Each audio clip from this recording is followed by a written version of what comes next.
क्या भगवान जाति और धर्म से बंधे होते हैं या सच्ची भक्ति के आगे सब कुछ छोटा पड़ जाता है? राजस्थान के करौली में मदन मोहन जी के मंदिर में एक व्यक्ति काम करता था। उसका नाम था कालेखा।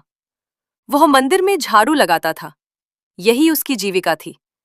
उसे मंदिर के अंदर जाने की अनुमति नहीं थी, लेकिन वह रोज सीढ़ियों के पास खड़ा होकर भीड़ के बीच से ठाकुर जी के दर्शन करता था।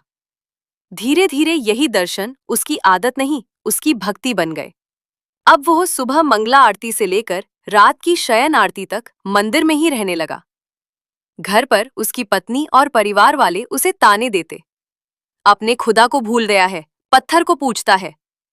लेकिन काले खा को इन बातों से कोई फर्क नहीं पड़ता था।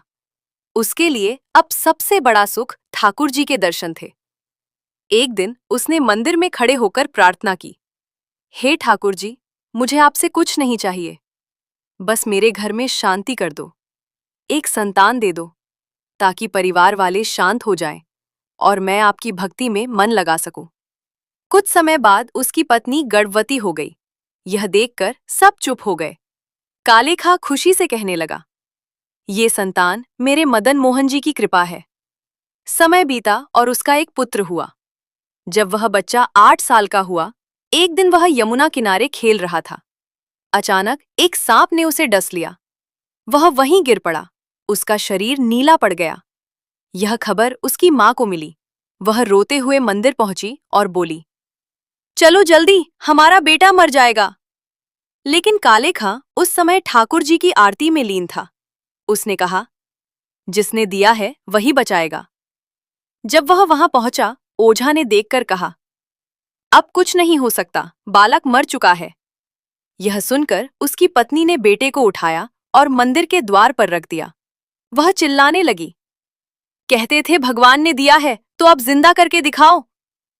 तब कालेखा ने रोते हुए भगवान से प्रार्थना की, हिंदुओं के नाथ हो तो हमारा कोई दावा नहीं, लेकिन अगर जगत के नाथ हो तो हमारी भी सुन लो।